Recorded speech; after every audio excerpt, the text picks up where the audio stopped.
Media, your humanitarian broadcaster.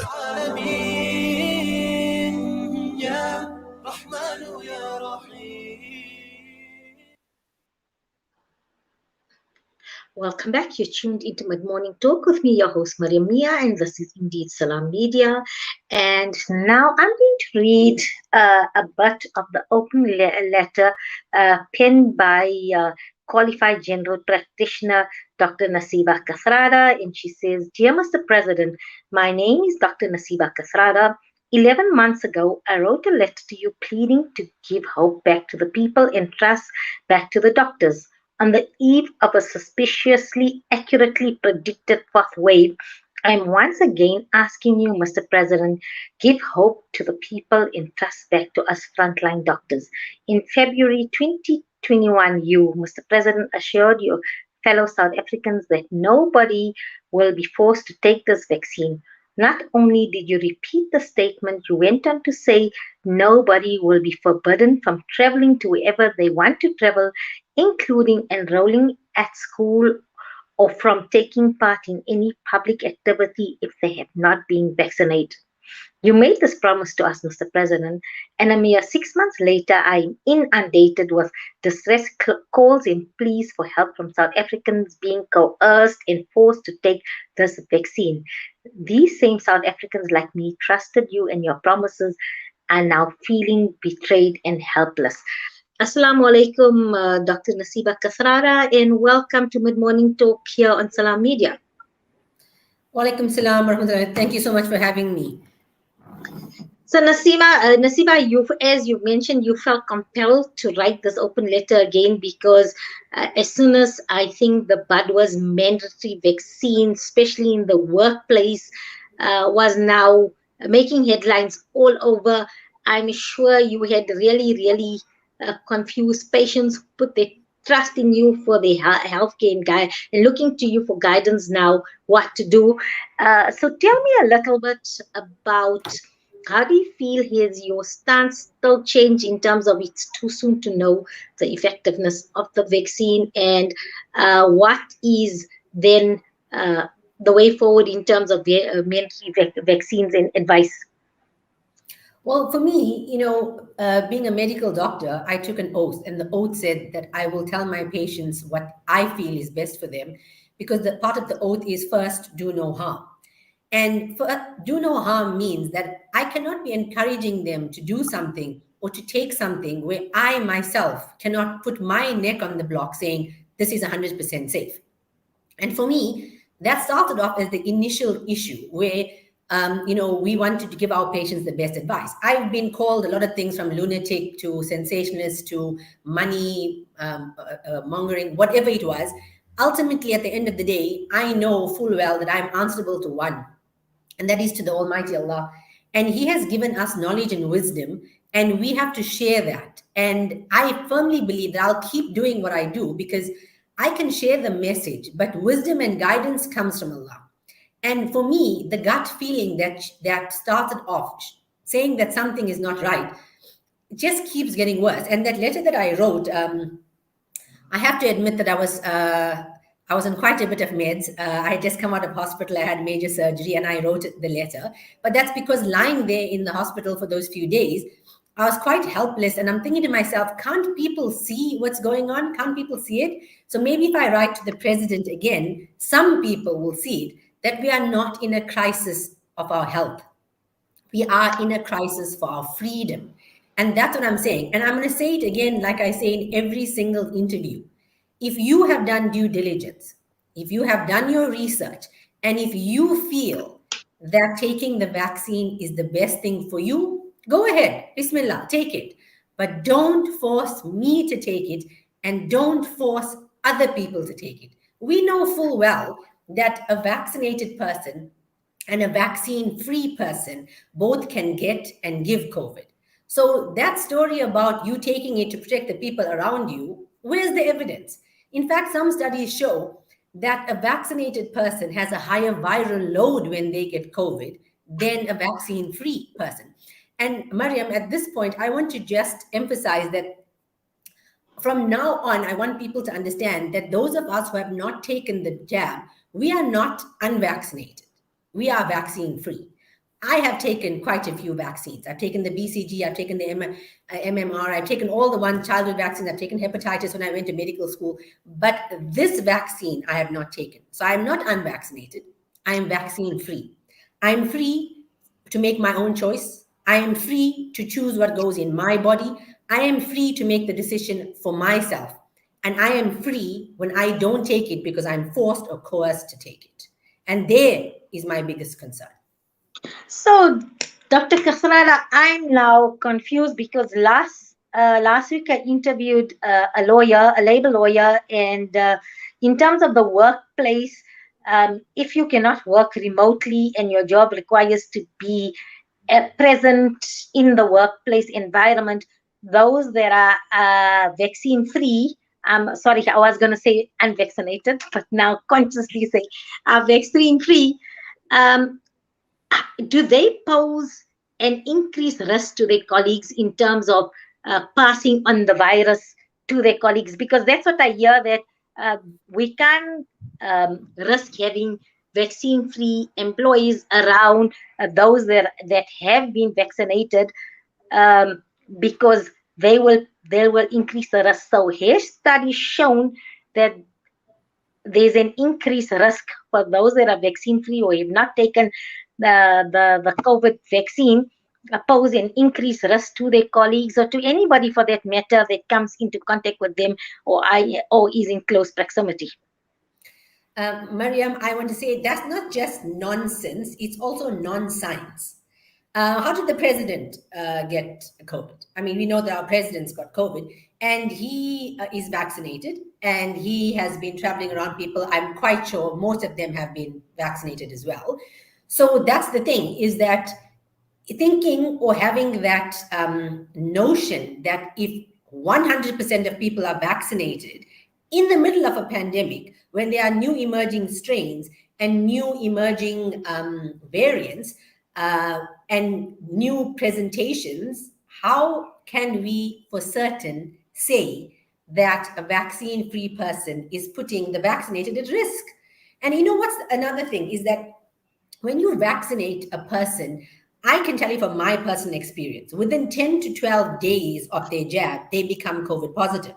So if a person becomes COVID positive 10 to 12 days, you know that those people are regarded as unvaccinated or vaccine free because they have to pass that. How do you know that that mild illness that the virus or the vaccine is supposed to give you is not the thing that's actually causing you to be COVID positive in the first place? How do you know that the vaccine itself is not causing you to be positive? You know what I'm saying? So there's so much of uncertainty around this. And all I'm saying is that those people who are being forced or are being coerced, and you said you spoke to a labor lawyer, I would advise this. Number one, go and check your contract.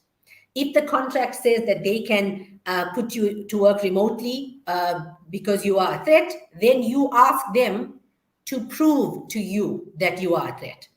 The second thing is, if they still insist that you should take the jab and you know that you are the sole breadwinner, and a lot of people are in that predicament where they have no choice, they feel, you give them a notice of liability before you take the jab. And the notice of liability is that if anything has to happen to you post-jab, they will pay. And let me see how many of the businesses actually are going to sign that notice of liability. And here's my other concern, Maria. I want to know, we are in a country that's fought for our democracy and our freedom for so long. Which company do you know? And I invite all the listeners, I'd like to know which company out there that is mandating vaccines for their employees because it is in the best interest of their employees, for the greater good. Which of them took a vote and democratically asked all the employees, we would like to keep you safe as the leadership, as the employer, we want to keep all of you safe. How many of you want to take the vaccine, or how many of you feel that you're going to be protected if all the employees are vaccinated? Which one company did that? Took the voice of the people to protect the people. That in itself says a lot. I'm no politician, but I can tell you that this whole thing just reeks of something bad. Yeah, because we're trying to work out. I'm just trying to understand. So, like I said last week, I interviewed a labor lawyer, and then it was safety. It forms part of. So he explained to me occupational health and safety in the workplace, and this way we fall, and they have to look at the best interests of all the employees and the well-being of the staff, and that they and thereafter, he said, in terms of liability, which I asked him, he said there is liability in place for 3 months from your UIF, so your unemployment insurance fund, and thereafter, if a person is unable to work due to jab-related complications or side effects, then they can then tap into the compensation fund remuneration. So this is what I was told in terms of compensation. So what are your feelings in terms of that? Did he tell you how the compensation fund works? Well, we didn't go into semantics of it or logistics or in terms of the admin. Yeah, let me tell you, right? So you have to lodge the side effect with SAPRA or the Med Safety Act. Thereafter, there's a team that will decide whether your injury warrants further investigation. And if that, actually I lie, I think it's one person per province, looks at all of the adverse events coming in, that person will decide whether this can go further to get investigated. When that goes further to get investigated, a team will sit together and decide whether your jab injury is actually related to the jab and whether they should actually investigate it. And if on the chance that they do decide that you should be investigated, when you get investigated, then they come to a conclusion that this is what you got, they will have to make a decision as to whether it is jab related. And if they conclusively find that it is related to the jab, at that point, you are eligible for compensation. And remember what I said. I didn't say you get, I said you are eligible. Then you can apply for compensation. Did they tell you that whole story? And whose decision is it? And who decides? And for me, what people don't understand is that a side effect from a jab is not a rash all over your body. It's not sores. It's not death. A side effect means that your body is different from the time you took it, from the way it was before. Different in a negative way. Some people complain of long-term fatigue like they've never had. My mom tells me she's got joint pains. My sister-in-law told me she's got a runny nose since she's taken the jab. I've got patients who tell me things like they've got memory loss. I've got patients who I can tell you, it seems like they've got personality change. There's such a wide variety. And then we fall into the other trap of, remember when we were having the discussion the last time and we were talking of people who die from COVID and with COVID, there was that decision that was made that anybody who dies 8 weeks after they had a COVID positive test and they died, and it was regarded as a COVID death. Now, somebody takes the jab on a Tuesday morning, dies on a Tuesday afternoon. You have to prove that it was a vaccine-related injury or a vaccine-related death. How does that make sense? A person 6 to 8 weeks later, healthy individual, had absolutely no issues, runs the comrades back-to-back, cyclist, fit, 41-year-old gentleman, suddenly 8 weeks after his second jab, has severe headache, gets airlifted to a hospital, has a stroke, got a burr hole in his head, left-sided paralysis, is lying in ICU in a hospital. Not the jab. Now suddenly it's all coincidence. But when a person died 2 months after being COVID positive, then it was a COVID death. That all for me, it just doesn't make sense. So where to from here in terms of how do maybe medical experts such as yourself as well as lawyers, how do we then overcome this mandatory thing and then it remains voluntary? Like you say, it's your choice. If you get information and you're comfortable with taking the jab, so be it. But if somebody who has concerns about it and is not yet comfortable in terms of the research of it being effective or the positives outweighing the negatives, what do we do? Where do we stand at this point in time? Right. So there's quite a few options. Okay. So if a person is not comfortable to take the jab and they're not comfortable to do the weekly PCR test, remember there's many of us who will do a full consultation and give you a medical exemption based on the fact, I mean, even anxiety, if a person has anxiety to take the jab and then they end up having things like, becoming suicidal, or there's a tendency or family history of depression, or they've got a family history of stroke or clotting disorders, or they're concerned that they may not be able to fall pregnant after taking the jab. There's a lots of reasons. So there's a whole lot of us that are doing medical exemptions because we feel that it is not in the best interest of that particular patient to take the jab. So that's your first option, is to get a medical exemption. There have been numerous bodies and organizations that have circulated religious exemptions. We, in South Africa, you must remember that our constitution is one of the most structured constitutions in the world that safeguards the individuals. So our constitution keeps us safe. So know your rights and know that there is something called religious exemption. I know that Darul Ifta has just issued an Islamic Muslim people a religious exemption. There are lots of Christian bodies that have issued religious exemptions. So know that, and that would be a way that you can delay the process until we know further, or you can give that to your employer if they are forcing you and you really don't want to take it. Because short of them, at the end of the day, it's like a catch-22. You'll say, okay, fine, if they sign a notice of liability, I'm going to take the jab. There's a good chance that you're not going to get any side effects immediately. But how do you know that in 2 years' time, that whatever happens to you is not because of jab related? Because we don't know. So, for me, that's the thing, is that finding the link. And if you feel that you're covered, because if something happens to you, your employer is going to pay. Remember, the onus is on you to prove that it's going to be related to the jab. So you have to know and do what's best for you and for your family.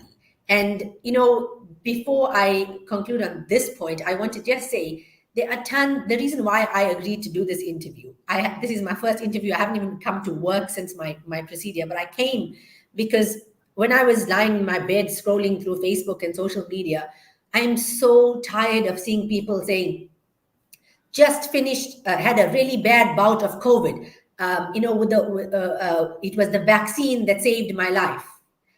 Just had COVID, it was very mild. My doctor said it was the vaccine.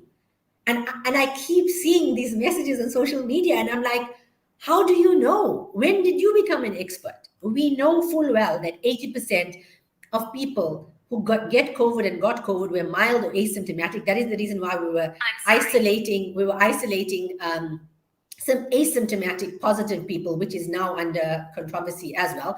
So how do you know? How can you say with certainty that had you not taken the jab, maybe you would have been even milder? Maybe you would have been just the same.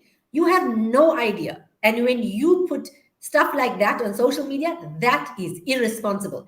You are the same people that say, follow the science, follow the science. The science tells us most people are going to get mild, especially now with the Omicron. Most people are getting mild COVID.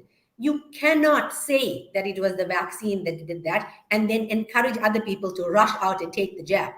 I have had 18 tests in the last week for COVID. Even though I'm not in work, tons of family and friends have been calling me. My staff have been doing tests, and I see the results. 18 people have done tests, 12 of them COVID positive, 11 of them vaccinated. One of them that's unvaccinated, vaccine free, was my helper. Came back to work today, alhamdulillah, had mild illness. What, is she going to say, had she taken the vaccine, it would have been milder? It doesn't make sense, guys. Let's look what's going on around you. And that question that you asked, Mariam, where to from here? I say it, and I've been saying it over and over again. Look at research that's coming out from all over, not just what you see on mainstream media, not what you are bombarded with. And then, if you don't want to do that, start asking people around you. Ask simple questions like, so have you been vaccinated? If they don't want to tell you, that's fine. Just say, if you were going to get vaccinated, what would be your concerns or why? Lots of people who are vaccinated will tell you straight out, you know what, I got vaccinated. In fact, let me just show you something. These are my charts. I put double stickers because I want to know who's vaccinated in my practice. Because when I'm around them, it also puts me at risk. So I put a sticker. So everybody is very happy to tell me whether they're vaccinated or not. And look, we got one and double jab here as well. So very few of my patients also are not jabbed. But I'm saying to you, Ask the people around you. Ask those people. I write it down and they'll tell me, Doc, I got joint pains. I can't sleep at night. You know, I got a runny nose. They'll tell me things like that. That is not normal. That is not normal. So, in terms of research and that conclusively whether the risk cost benefit of the jab, when will those likely in terms of uh, standard goal mark clinical trials? Is this 2023 end of 2022, or now do we have some direction in terms of proper traditional or conventional clinical trials in this? Because whoever I speak to, even those that are cautious at the moment, are rooting for some sort of protection to work, not only for this vaccine, but when I spoke to other specialists, it opens up a whole avenue in terms of providing protection from other ailments and diseases. So when will that research be available, or then provide some conclusive or empirical evidence? Mariam, I wish I could have an answer to that, because I was also of the belief that by 2023 we'll have some safety data out and we'll know what's going on with this jab.